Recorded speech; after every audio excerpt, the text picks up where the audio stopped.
Whispers echoed through the velvet-lined pews of the cathedral. Snickers bubbled over crystal champagne flutes at the reception. The fat joke bride. The criminal underworld branded Carmen Bennett with that cruel title when she was traded like defective merchandise to the ruthless Santoro syndicate. Made men assumed her weight made her slow. High society wives mistook her silence for stupidity. But while the city's most dangerous figures laughed at her waistline, Carmen memorized the family ledgers, the hidden secrets, and the darkest sins. By the time the bosses realized the heavy-set girl in the corner was actually pulling the strings, the trap had already snapped shut. She didn't just survive the Mafia world, she broke it. And then she claimed its king. The bridal suite at the Waldorf Astoria smelled heavily of white lilies and unspoken pity. Carmen Bennett stood before the floor-to-ceiling mirror, her reflection staring back with a haunting calmness. The dress, a monstrous creation of imported Italian lace and suffocating silk, had been selected by her soon-to-be mother-in-law, a woman whose eyes held all the warmth of a frozen lake. It was a dress designed for a woman half Carmen's size, altered hastily and deliberately tailored to accentuate every curve, every roll, every ounce of flesh that the high society Mafia wives so viciously despised. Carmen was not blind. She was 24 brilliant and possessed an eidetic memory that had made her the silent architect of her father's shipping empire in Boston. But in the eyes of Theo Bennett, her father, she was simply leverage. Her intellect was irrelevant. Her body was a liability. When the Bennett family needed to secure a port treaty with the New York-based Santoro syndicate, Carmen was offered up as the sacrificial lamb. Her groom was Valentino Santoro, 30 years old, carved from violence and old money. He was the heir apparent to the Santoro family. He was also notoriously cruel, fiercely guarded, and completely furious about the arranged marriage. "Suck it in, darling, for heaven's sake," her mother hissed, pulling brutally at the corset strings. "Valentino is a man of certain tastes. The least you can do is try not to embarrass us when you walk down that aisle." Carmen didn't flinch. She let the physical pain of the corset wash over her, cataloguing it the same way she catalogued the offshore bank accounts she managed for her father. "The treaty is signed," Mother Carmen replied, her voice smooth and devoid of tremor. "Valentino Santoro is marrying the Boston Docks. He just happens to have to put a ring on my finger to get them." An hour later, the heavy oak doors of St. Patrick's Cathedral swung open. The silence that fell over the congregation was not one of awe, but of barely contained shock. Over 600 guests, capos, politicians, corrupt judges like Harold Pendleton, and dirty union bosses turned to look. Carmen began her walk. The whispers started immediately rustling through the pews like dry leaves in a graveyard. Look at the size of her. Valentino must be planning to suffocate her in her sleep, the fat joke bride. Theo Bennett really sold them a lemon, didn't he? Carmen kept her chin high, her dark eyes fixed on the altar. Standing there was Valentino. In his tailored midnight blue tuxedo, he looked like a dark god of war. His jaw was clenched so tightly, Carmen thought his teeth might shatter. As she reached his side, he didn't offer his hand. He didn't even look at her. "Let's get this over with," Valentino muttered under his breath, his voice a low, gravelly threat meant only for her. The ceremony was a blur of Latin prayers and hollow vows. But the true humiliation began at the reception. The Santoro family had spared no expense, transforming the grand ballroom into a lavish display of power. Yet the bride was treated like a ghost. Valentino abandoned Carmen at the head table the moment the obligatory photographs were taken. He spent the evening at the far side of the room, sipping scotch and leaning intimately close to a stunning razor-thin blonde named Camilla Sterling. Camilla was the daughter of a prominent money launderer, and rumor had it she had been sharing Valentino's bed for the better part of 2 years. Carmen sat alone behind a tower of untouched wedding cake. She didn't cry. She didn't flee to the restroom to break down. Instead, she watched. She watched Valentino's uncle Salvatore Santoro, a man with a perpetually slicked-back widow's peak, slip a thick manila envelope to Councilman Richard Davies near the ice sculpture. She watched the family's chief enforcer argue with a union rep over what looked like shipping manifests. She watched the subtle hierarchies, the hidden glances, the subtle transfers of power that happened in plain sight. They thought she was just a fat girl weeping internally over her handsome, indifferent husband. They had no idea she was a human supercomputer, and she was currently downloading the entire operational structure of the Santoro crime family. That night, in the sprawling, cold expanse of Valentino's Tribeca penthouse, the reality of her new life settled in. Valentino walked through the front door, loosened his tie, and finally looked at her. "You get the master bedroom," he said, coldly pouring himself a drink. "I sleep in the guest suite down the hall. You have a limitless black card, a driver, and absolute freedom to do whatever you want in this city, so long as you don't embarrass my family name. We will attend public functions together. We will smile. And behind closed doors we will not cross paths." Carmen slipped off her high heels, feeling the soft carpet beneath her aching feet. "And Camilla?" she asked quietly. Valentino stopped, his eyes flashing with sudden violent anger. "Don't overstep, Carmen. You are a signature on a peace treaty. Nothing more. Don't expect me to be the devoted husband, and I won't expect you to be the traditional wife." He walked away, the heavy door of his suite clicking shut. Carmen was left alone in the dark, the echoes of the wedding whispers still ringing in her ears. The fat joke bride. She walked over to the floor-to-ceiling windows, looking down at the glittering grid of New York City. A slow, dangerous smile crept onto her lips. Valentino Santoro thought he had acquired a passive, useless liability. He was about to find out that he had just let a Trojan horse into the very heart of his empire. 6 months passed. To the outside world, Carmen Santoro was exactly what they expected, a reclusive, quiet woman who spent her days shopping for loose-fitting designer clothes and her evenings dining alone in the massive penthouse. The tabloids occasionally caught unflattering angles of her getting into her chauffeured SUV, juxtaposing her image with paparazzi shots of Valentino, leaving high-end clubs with Camilla Sterling on his arm. The narrative was set. Valentino was the tragic, handsome Mafia prince, shackled to a beast, and Camilla was his true, forbidden love. The foot soldiers mocked Carmen behind her back. The Santoro wives excluded her from their charity galas. But Carmen was far from idle. In the crushing loneliness of her marriage, she found her weapon information.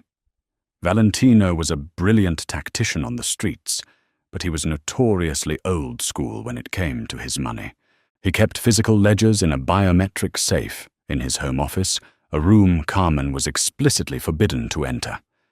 It took her 3 weeks to memorize the sequence of tones the keypad made when Valentino punched in his code.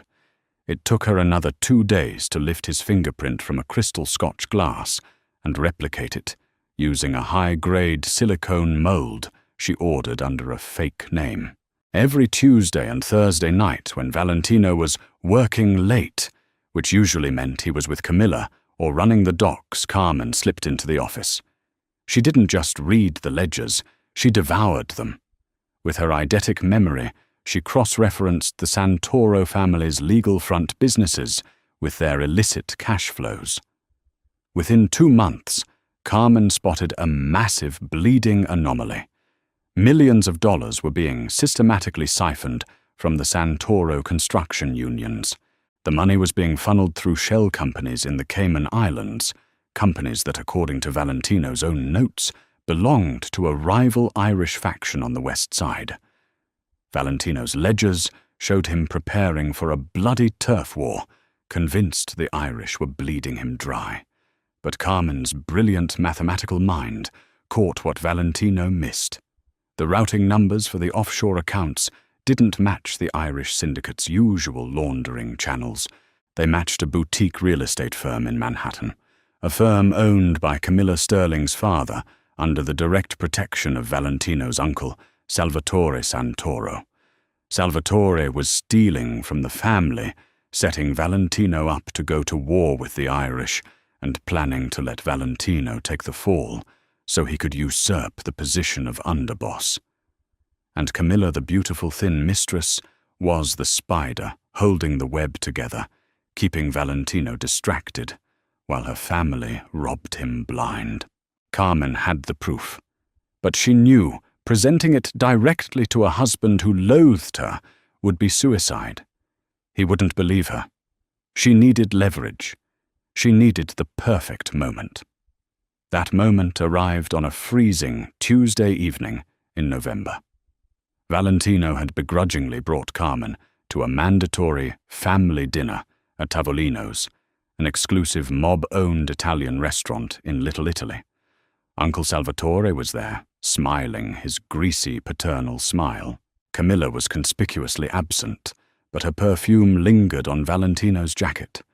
Carmen sat quietly cutting her steak, ignoring the snide comments from Salvatore's wife about her appetite. Valentino was tense.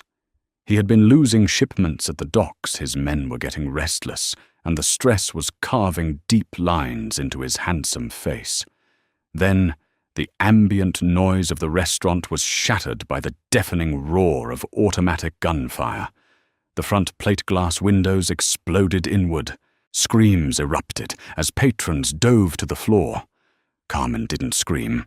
Her brain, hardwired for crisis management, instantly analyzed the threat.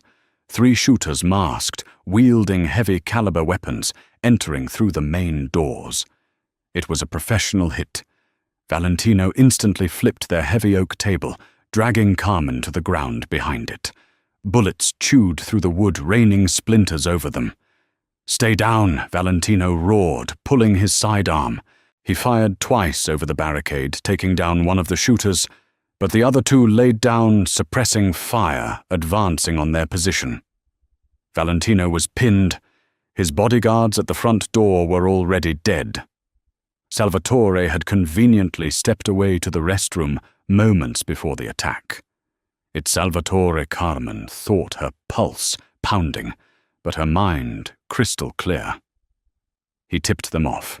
He's making his move tonight. Valentino checked his magazine. He was nearly out. He looked at Carmen, and for the first time in their marriage, she saw genuine fear in his eyes, not for himself, but the grim realization that they were both going to die on this floor. "Listen to me," Valentino growled over the deafening gunfire. "When I stand up and draw their fire, you crawl toward the kitchen swinging doors." "Don't look back, no," Carmen said flatly. Valentino glared at her, stunned by her defiance. "Are you crazy? Move your heavy ass before they flank us. The kitchen exit is a choke point," Carmen said, her voice eerily calm, cutting through the chaos. "They'll have a 4th man waiting in the alley. It's standard for a hit like this. If we go to the kitchen, we die." Valentino stared at her, utterly derailed by her tactical assessment. "How the hell do you know that?" "Because I studied the blueprints of this building 6 months ago, in case I ever needed a fast exit from your family," Carmen lied smoothly. Though she had indeed memorized the blueprints from public city records, there's a Prohibition-era service tunnel beneath the wine cellar. The entrance is behind the northern wall rack. It leads directly to the subway access tunnels. Bullets shattered the chandelier above them, raining glass into Carmen's dark hair. "If you're wrong, we're dead," Valentino shouted. "If I'm wrong, you can shoot me yourself," Carmen shot back. "Throw a glass to the left, we move to the right. On 3. Valentino didn't have time to argue. He grabbed a heavy water pitcher, hurled it across the room to draw the shooter's eyes, and grabbed Carmen's hand. They sprinted, staying low. Carmen, despite her size, moved with surprising agility, driven by pure adrenaline and calculated focus. They crashed into the wine cellar, just as the shooters rounded the flipped table. Valentino slammed the heavy iron-wrought door shut, locking it. They could hear boots pounding down the stairs after them. Northern Wall Carmen barked. Valentino rushed to the massive mahogany wine racks, desperately feeling along the edges. "There's nothing here," Carmen shoved past him. She didn't hesitate. She grabbed a specific bottle of vintage Barolo, twisted it sharply to the left, and pulled. A loud click echoed in the damp cellar, and the entire shelving unit swung inward, revealing a dark, narrow brick tunnel. Valentino looked from the secret door to his wife, his dark eyes wide, with a mixture of shock, awe, and deep confusion. "After you, husband," Carmen said, her breathing heavy but her gaze sharp as a razor. As they plunged into the darkness and the heavy door sealed shut behind them, Valentino realized something earth-shattering. The woman he had treated like a joke, the woman he had discarded and ignored, had just outthought a professional hit squad and saved his life. The safe house in Brooklyn was completely off the grid, a dilapidated warehouse that Valentino kept hidden even from his own uncle. The only light came from a single low-wattage bulb dangling from the ceiling. Valentino sat at a metal table, his tuxedo jacket ruined, wrapping a bandage around a deep graze on his forearm. Carmen stood by the rusted sink, calmly washing the dirt and gunpowder from her hands. The silence between them was thick, heavy, and entirely different from the cold hostility of their penthouse. Valentino watched her. Really watched her. He looked past the curves he had previously mocked, past the soft jawline, and saw the terrifying intelligence burning in her eyes. She hadn't panicked once. While seasoned mobsters had wept and soiled themselves under fire at the restaurant, the fat joke bride had calculated angles and escape routes. "Who are you?" Valentino asked softly. It wasn't an insult this time. It was a demand for the truth. Carmen dried her hands on a rough towel and turned to face him. "I am Carmen Bennett, the woman you married for a shipping route, the woman you leave at home while you sleep with the enemy." Valentino bristled, his Mafia pride flaring. "Camilla has nothing to do with this. The Irish hit us tonight." Carmen let out a short, dark laugh. It was a patronizing sound, and it made Valentino's blood boil. She walked over to the metal table, pulling up a chair opposite him. "The Irish didn't hit you," Valentino Carmen said, leaning forward. "The Irish don't know you're broke. They don't know you're missing $4 million from the union pension funds. They don't know you've been hemorrhaging cash for 6 months. Valentino froze. The bandage slipped from his hand. "How do you know about the union money?" "Only my uncle and my chief accountant know about those accounts. Because I've been reading your ledgers since August," Carmen confessed, her voice utterly devoid of fear. "I broke into your safe. I bypassed the biometric scanner. I audited your entire criminal empire while you were out buying diamonds for Camilla." Valentino stood up the chair, scraping violently against the concrete. His hand instinctively went to his gun, his Mafia paranoia overriding his shock. "You broke into my safe. You're a rat. Did your father put you up to this to take my territory?" Carmen didn't flinch. She looked down the barrel of his gun with absolute boredom. "If I wanted you dead, Valentino, I would have left you under that table at Tavolino's. Sit down and shut up. You're bleeding, your empire is collapsing, and I'm the only one who can fix it." Slowly, almost against his own will, Valentino lowered the weapon. The authority in her voice was intoxicating. It was the voice of a true boss. He sat back down. "Prove it," he demanded. Carmen recited the numbers. She rattled off routing numbers, shell company names, dates, and exact dollar amounts. She traced the $4 million from the construction unions through the Cayman Islands directly into the real estate firm owned by Camilla Sterling's father. "Your uncle Salvatore engineered the embezzlement," Carmen explained, her eyes locking onto his. "He's stealing your war chest. He tipped off the hitters tonight to take you out, knowing the commission would immediately grant him your seat as underboss out of sympathy for his murdered nephew. And Camilla, she was placed in your bed by her father to keep you blind, deaf, and docile. The betrayal hit Valentino like a physical blow. The uncle who had raised him, the woman he thought he loved, they had treated him like a foolish, easily manipulated pawn. But what shattered his worldview even more was the woman sitting in front of him. "Why are you telling me this now?" Valentino asked, his voice hoarse. "Why save me?" Because Carmen said softly, a dark, dangerous fire lighting up her face. "I am tired of being the punchline. I am tired of the whispers. Salvatore and Camilla think they are the smartest people in New York. I want to watch them burn. And I need your muscle to strike the match." Valentino stared at her. The heavy-set girl in the corner, the woman he had been profoundly embarrassed to call his wife, was the most lethal creature he had ever encountered. She wasn't a liability. She was a weapon of mass destruction. And in that dimly lit warehouse, amidst the smell of blood and damp concrete, Valentino Santoro felt something shift inside him. The disgust and resentment he had harbored for 6 months evaporated, replaced by a dark, consuming obsession. He realized he didn't want the thin, superficial, traitorous Camilla. He wanted the brilliant, ruthless queen sitting across from him. "What's the play?" Carmen Valentino asked, his voice dropping an octave, slipping into a tone of deep, gravelly respect. A cruel, beautiful smile spread across Carmen's lips. "We let Salvatore think he won. We let him think you died in the tunnels tonight. He will call an emergency meeting of the commission tomorrow at noon to claim your seat. And while he is standing before the 5 families, giving a tearful eulogy for his dead nephew." Carmen paused, her eyes gleaming with predatory anticipation. "I am going to bankrupt him.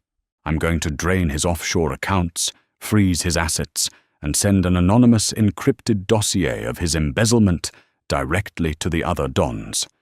By the time you walk through those doors, very much alive, Salvatore won't just be a traitor.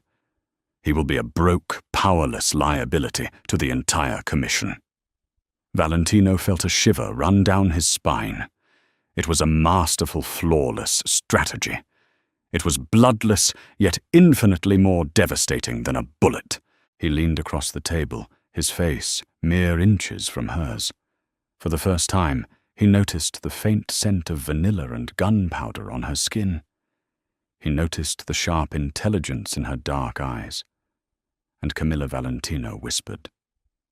"Leave Camilla to me," Carmen replied smoothly. "I have a very specific lesson to teach her about underestimating the fat girl."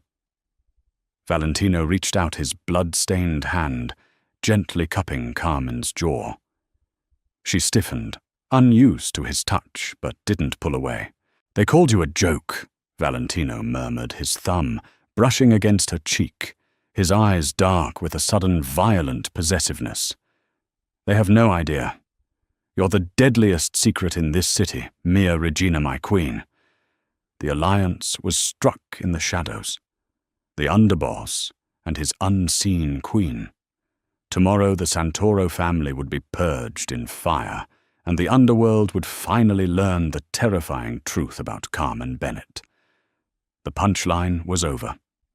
The rain had begun, The private dining room of the Columbus Citizens Foundation on the Upper East Side was practically vibrating with tension. This was hallowed ground for the 5 families of New York, a place where blood feuds were settled over imported truffles and aged Barolo. Today the mood was distinctly mournful, though the grief was as cheap as a counterfeit Rolex. At the head of the heavy mahogany table sat Don Leonardo, the aging, undisputed head of the commission. Surrounding him were the heads of the other families, their faces carved from stone.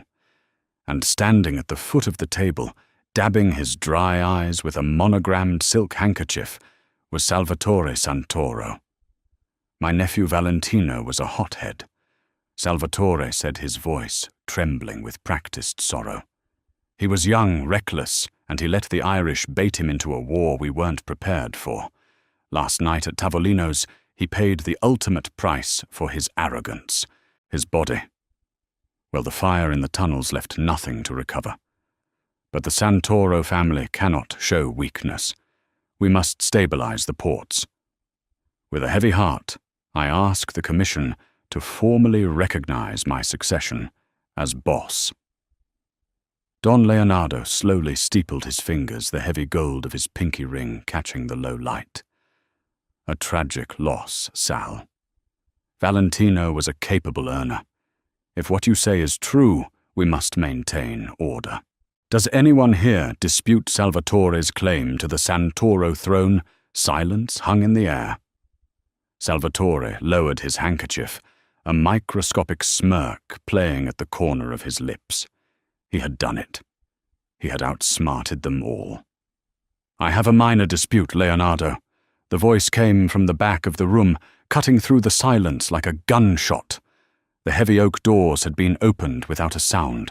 Standing in the threshold, flanked by 2 fiercely loyal capos who had vanished with him the night before, was Valentino Santoro. He wasn't dead. He wasn't even limping. He wore a sharp charcoal Brioni suit, his jaw set in a line of pure, unadulterated violence. The graze on his arm was hidden beneath the expensive wool, and his dark eyes were locked onto his uncle with the intensity of a predator who had finally cornered its prey. The room erupted. Don stood up, reaching into their jackets. Salvatore stumbled backward, his face draining of all color, looking as though he had just seen a ghost crawl out of an open grave. The Valentino Salvatore stammered, his voice cracking. My God, you survived the ambush. Drop the act. Sal Valentino growled, striding toward the table. The armed guards in the room looked to Don Leonardo, who raised a single hand, demanding order. Valentino reached the table and slammed a sleek black tablet onto the polished wood, sliding it directly to the head of the commission. My uncle didn't just survive an ambush. Leonardo Valentino addressed the Don, his voice ringing with authority. He ordered it. He sold out his own blood to steal the family's war chest. Lies. Salvatore shrieked, panic finally cracking his polished veneer. The boy is paranoid. The Irish hit him. Valentino ignored him. He tapped the screen of the tablet. At 8 o'clock this morning, a dossier was sent to all of your private servers. What you are looking at right now is the financial autopsy of Salvatore Santoro. He has been siphoning millions from our construction unions, funneling it through Cayman shell companies, and washing it through a real estate firm owned by Victor Sterling. Don Leonardo put on his reading glasses, scrolling through the impeccably organized digital ledgers. Carmen had not just provided numbers, she had provided an airtight, mathematically flawless narrative of treason. It was beautiful.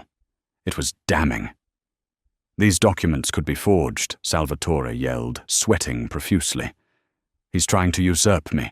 Check my accounts, I am a loyal earner. Valentino smiled a cold, terrifying expression. Go ahead, Sal. Check your accounts. Check the offshore ones in Geneva. Check the shell corporations in Panama. Check the slush fund you keep at Chase under your wife's maiden name. Salvatore yanked his phone from his breast pocket. His hand shook violently as he opened his encrypted banking applications. The biometric scanner read his face. The loading wheel spun, and then the screen populated. $0. He switched to the Swiss account. 0 Swiss francs. Salvatore stopped breathing. His knees buckled slightly. Every single dime he had stolen, every asset he had hidden, every penny of his legitimate wealth, it was all gone. Wiped clean. Vaporized into the digital ether. How Salvatore whispered, looking at his phone as if it were a bomb. The encryption, the routing numbers. It's impossible. You thought I was just muscle? Uncle Valentino said smoothly, stepping into Salvatore's personal space. You thought you were the only one playing chess. But while you were busy trying to put me in a box, I had an auditor tearing your life apart, down to the copper wiring. Don Leonardo took off his glasses and dropped them onto the tablet. In the Mafia, stealing from the family was a death sentence. But being foolish enough to get caught, bankrupt, and exposed in front of the entire commission, that was a humiliation worse than death. Salvatore Don Leonardo said, his voice dropping to a terrifying, raspy whisper. You are broke. You are a traitor. And you have brought disgrace to this table. You have no seat here. Salvatore fell to his knees. Leonardo, please, Valentino, I raised you. Valentino looked down at the man who had ordered his execution. He felt no pity. He only felt the lingering, intoxicating genius of his wife. Carmen had orchestrated this execution without shedding a single drop of blood. Yet she had completely destroyed a man's soul.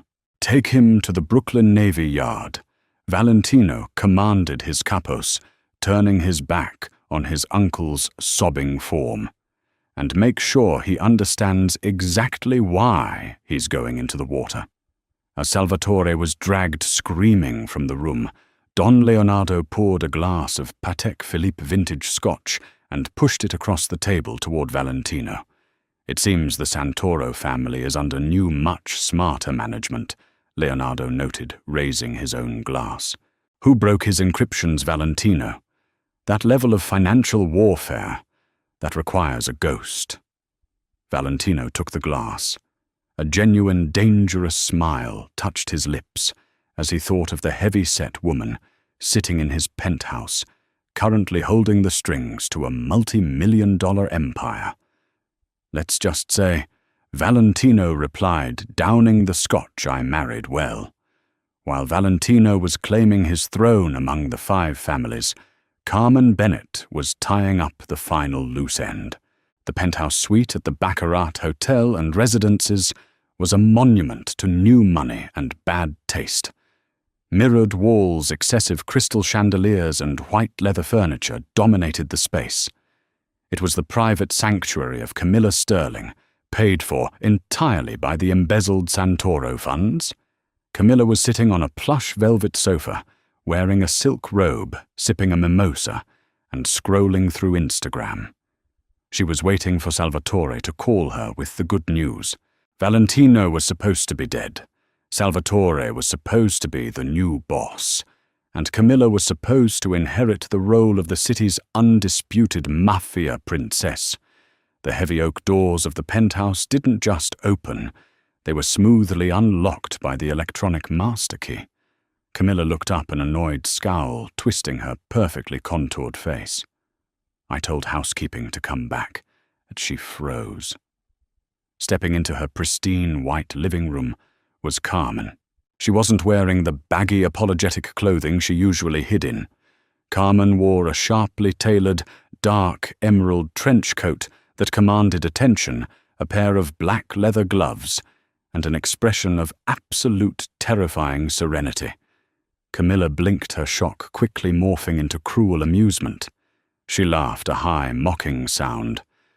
Well, if it isn't the grieving widow. Did you get lost on the way to the bakery, Carmen? Or did you come here to cry to me about how Vinny finally got what was coming to him? Carmen didn't rise to the bait. She walked slowly across the room, her heels clicking methodically on the imported marble floor. She stopped at a mirrored bar cart, casually picking up a crystal tumbler and examining it in the light. "You have terrible taste in decor," Camilla Carmen said calmly. "Too much glass. It makes the room look cheap." Camilla stood up, her face flushing with anger. "Get the hell out of my apartment, you fat cow! You don't belong here. You never belonged in Valentino's world. You were a joke to him, a joke to all of us." "Your apartment," Carmen echoed, raising an eyebrow. She reached into the pocket of her coat and pulled out a folded piece of thick, watermarked paper. She tossed it onto the glass coffee table. "You might want to read that." Camilla glared at her, snatching the paper off the table. As her eyes scanned the legal jargon, her mocking smile slowly dissolved into a mask of pure confusion, then creeping horror. This is a deed of transfer," Camilla stammered, "to the holding company that owns this building." "But my father's firm owns this holding company." "Not anymore," Carmen corrected her, taking off her leather gloves. "At 9 o'clock this morning, your father's real estate firm was subjected to a hostile takeover. It was surprisingly cheap to acquire, considering all of his offshore accounts were mysteriously drained of capital at 3 in the morning. Camilla's hands began to shake. "What did you do? I took back my husband's money," Carmen said, her voice dropping to a lethal, icy register. "And then I used it to buy your father's debt. Which means, Camilla, I own this building. I own the cars in your garage. I own the boutique where you buy your shoes. I own your father. You're lying," Camilla screamed, throwing the paper to the floor. "You're just a stupid fat liability. You couldn't pull this off. Sal is the boss now. Sal will kill you. Salvatore is currently learning how to breathe underwater at the Brooklyn Navy Yard," Carmen stated matter-of-factly. Right on cue, Camilla's phone buzzed violently on the sofa. It wasn't Salvatore. It was a news alert from a financial terminal. Camilla snatched it up, her eyes widening as she read the headline. "Federal authorities raid Sterling Real Estate Group. CIO Victor. Sterling arrested on 47 counts of money, laundering and racketeering." The phone slipped from Camilla's perfectly manicured fingers, clattering onto the marble floor. She looked at Carmen, breathless, her entire reality shattering in real time. "I tipped off the Southern District of New York," Carmen explained pleasantly. "I gave them an encrypted flash drive with every single fraudulent wire transfer your father processed for Salvatore over the last 3 years. The FBI is tearing his offices apart as we speak. He's looking at 20 years in a federal penitentiary. Minimum." Camilla sank to her knees, the silk robe pooling around her.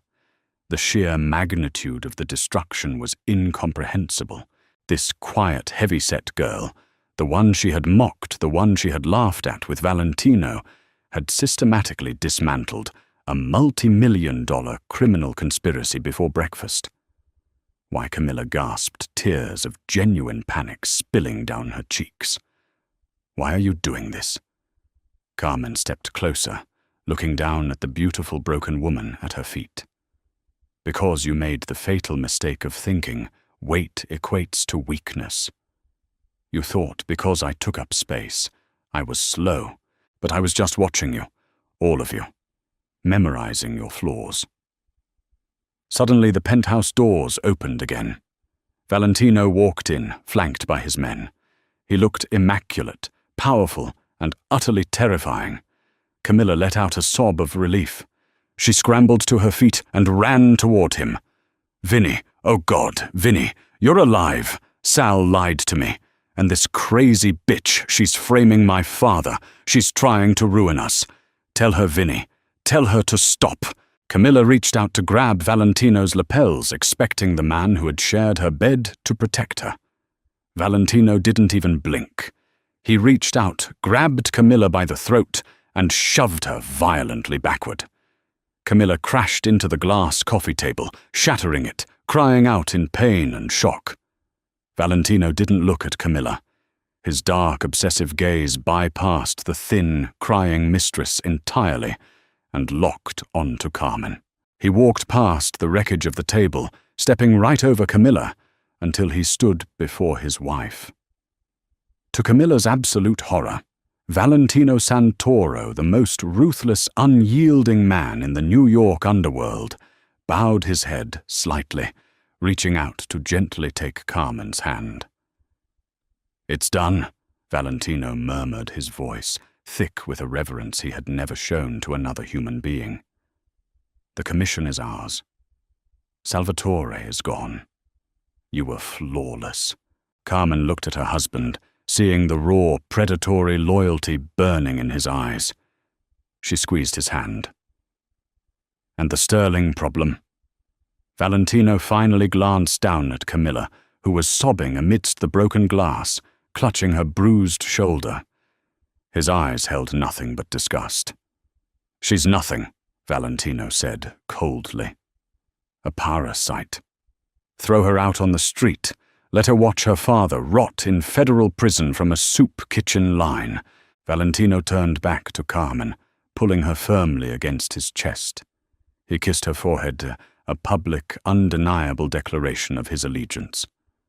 "Come home," Regina Valentino said softly. "Your throne is waiting." As Valentino and Carmen walked out of the penthouse, leaving the ruined, weeping Camilla behind, the message was permanently burned into the annals of the city's history. The Santoro family was no longer ruled by a king alone. It was ruled by a queen who operated in the shadows, a woman whose mind was a weapon sharper than any blade. The fat joke bride was dead. Carmen Santoro had arrived. The winter that followed Salvatore's execution was the coldest New York had seen in decades, but the Santoro syndicate was burning hotter than ever. The transition of power had been utterly merciless. With Carmen operating as the unseen architect, Valentino purged the ranks of anyone still loyal to his dead uncle. He didn't just take the throne, he cemented it with iron and blood. Yet the most profound change was inside the penthouse. The cold, sterile guest suite Valentino used to sleep in had been converted into Carmen's command center, lined with encrypted servers and high-resolution monitors. The master bedroom, once a lonely prison for a neglected bride, was now a sanctuary they shared. Valentino's obsession with Carmen had blossomed into a fierce, consuming devotion. He no longer saw the curves that the high society wives whispered about. He saw the physical embodiment of the woman who held his life, his empire and his soul in the palm of her hand. But the underworld is a beast that never truly sleeps, and nature abhors a vacuum. While the five families had learned to fear the new Santoro regime, the Irish syndicate on the west side, the very people Salvatore had tried to frame, saw an opportunity. Their boss, Declan O'Rourke, was an old-school brute who believed power was measured exclusively in muscle mass and bullet casings. He had watched the Santoro family bleed money for a year under Salvatore's mismanagement, and despite Valentino's sudden resurgence, Declan was convinced the Italians were overextended. More importantly, Declan had heard the rumors about the new structure of the Santoro family. He heard that Valentino took counsel from his wife. He's letting a fat, pampered heiress balance his books. Declan scoffed to his lieutenants in a smoke-filled pub in Hell's Kitchen. Santoro has gone soft. He's whipped by a girl who couldn't outrun a light breeze. We take the Brooklyn Navy Yard tonight, and if he pushes back, we take the wife. She's a walking liability. Declan's fatal mistake was believing the outdated gossip of dead men. It happened on a rainy Tuesday evening. Carmen was returning from a private meeting with the Santoro accountants in Midtown. Her armored SUV was idling at a red light on 10th Avenue when an 18-wheeler deliberately ran the intersection, violently T-boning the vehicle. The impact shattered the bulletproof glass. Before Carmen's dazed security detail could draw their weapons, heavily armed Irish enforcers swarmed the wreckage. They dragged the guards into the street and pulled Carmen from the back seat. They shoved a black hood over her head, threw her into the back of an unmarked van, and sped off into the torrential rain. When Valentino received the phone call, he was at the docks. The phone slipped from his ear, dangling by its cord. His capos watched in silent terror as the color drained from their boss's face, replaced instantly by a wrath so profound it seemed to lower the temperature of the room. "Declan O'Rourke just took my wife," Valentino said, his voice a dead, hollow rasp that promised a massacre. "Arm everyone. If we don't have her back by midnight, I will burn Hell's Kitchen to the bedrock." Meanwhile, inside a soundproofed meatpacking facility in the meatpacking district, Carmen's hood was ripped off. She blinked against the harsh fluorescent lights. She was tied to a metal chair in the center of a killing floor, surrounded by hanging sides of beef. Standing in front of her was Declan O'Rourke, chewing on a wet cigar, flanked by 6 men holding submachine guns. Declan leaned in, blowing smoke into her face, expecting to see a weeping, terrified socialite. Instead, Carmen looked at him with an expression of profound boredom. "So you're the famous joke of a bride," Declan sneered, looking her up and down. "I expected more, or maybe less of you. Listen closely, sweetheart.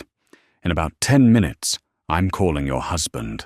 He's going to sign over the shipping routes to the European cartels, or I'm going to start sending you back to him in very small, very bloody boxes." Carmen didn't flinch.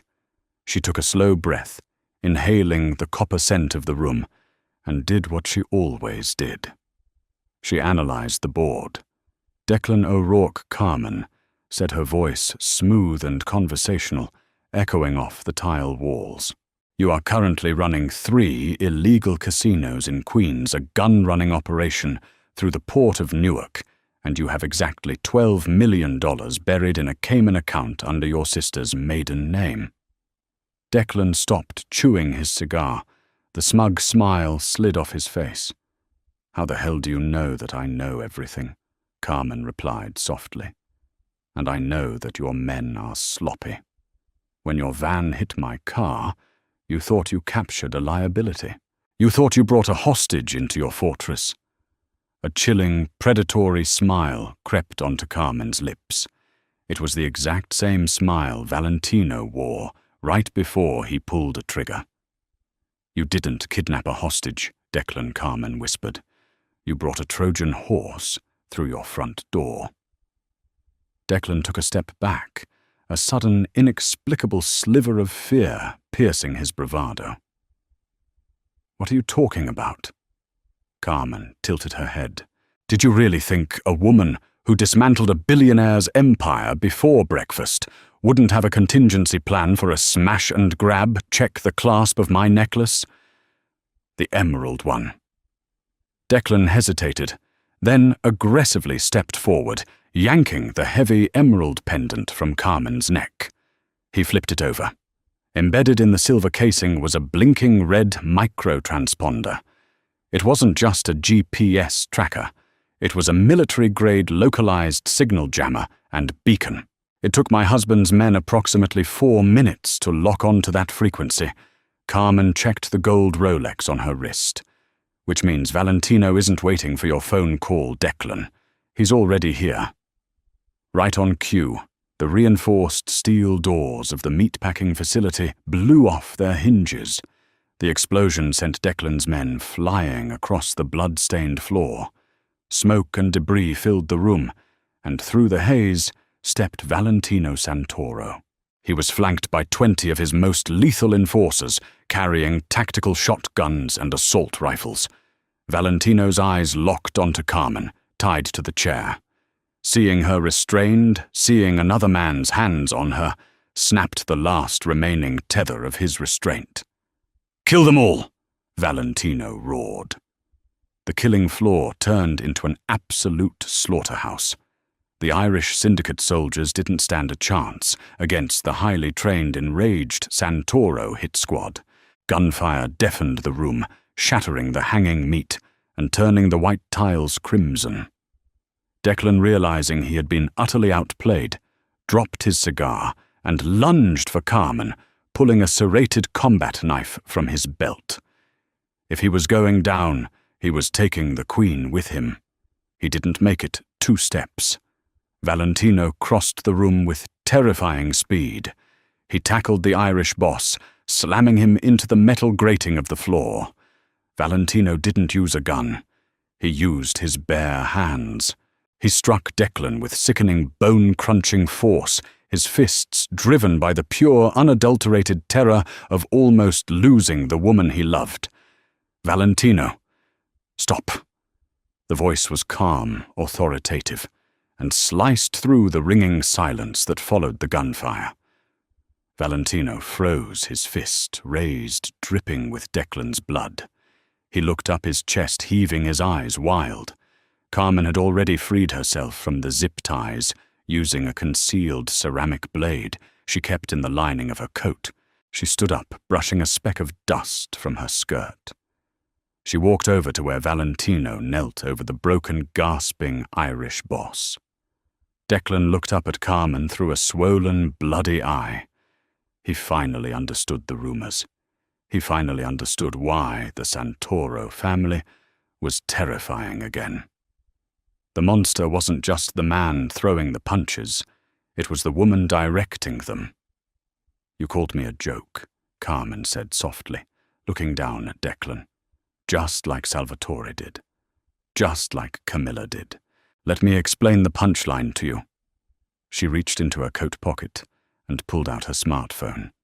She tapped the screen a few times, accessing the secure offshore banking interface she had built. "While you were busy giving your little villain speech, I was using the Wi-Fi in your building to bypass the firewall on your private server," Carmen explained, showing him the screen. "I just transferred the $12 million from your sister's Cayman account into a shell corporation owned by the Santoro family.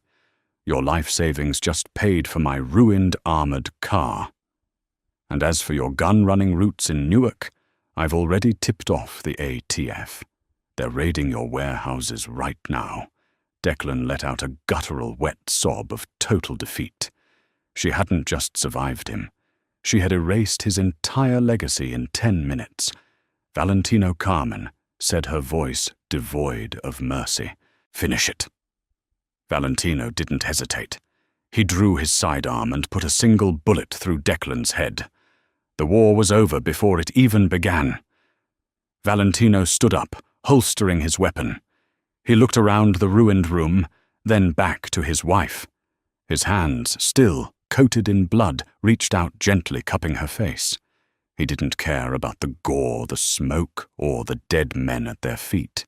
He crashed his lips against hers in a desperate, bruising kiss that tasted of gunpowder and absolute devotion. Carmen wrapped her arms around his neck, grounding him, pulling the beast back into the cage. "Are you hurt?" Valentino whispered, fiercely against her lips, his thumbs tracing her jawline. "Only my pride," Carmen murmured, leaning into his touch. "He ruined my favorite trench coat." Valentino let out a breathless, dark laugh, his forehead resting against hers. "I'll buy you 100 more. I'll buy you the whole damn city." 3 months later, the commission called another meeting at the Columbus Citizens Foundation. But this time, the seating arrangement was different. Don Leonardo sat at the head, looking older, tireder, and acutely aware of the shifting tides. When the heavy oak doors opened, Valentino Santoro walked in. But he did not walk to his seat alone. By his side walked Carmen. She wore a tailored crimson suit that clung to her curves, a magnificent diamond choker, and an expression of absolute, unchallenged sovereignty. For the first time in the history of the 5 families, a woman pulled out a chair at the main table. There were no whispers. There were no snickers. There was only the heavy, suffocating silence of total respect. The Dons of New York looked at the woman who had bankrupted Salvatore, exiled the Sterlings, and dismantled the Irish syndicate without firing a single shot herself. They looked at the heavy-set girl they had once called the Fat Joke Bride. Carmen folded her hands on the mahogany table, her dark eyes locking with Don Leonardo's. She smiled. "Gentlemen," Carmen said, her voice ringing clear as crystal. "Let's talk business." The joke was over. The Queen had taken the board, and the Mafia world would never be the same again.